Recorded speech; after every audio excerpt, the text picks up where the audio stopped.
Ayan, ito tayo na. Kamatis. Bawang sibuyas.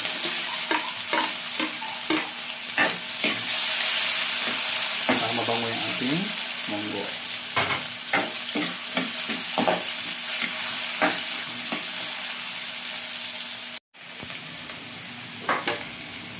Okay, lagyan na natin ang munggo natin.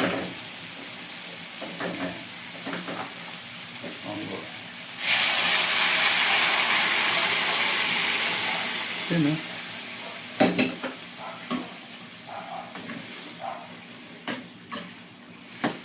Pinta natin ito asin na. Ito yung mga lako natin, no? Alam ba bang?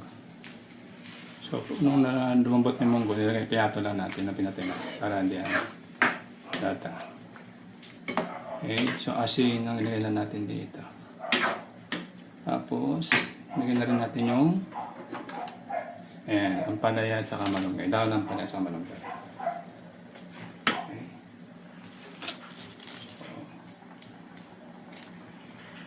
So, yan lang asin. Okay. Hindi naman malutong gulay. Diba? Oo. Ano lang.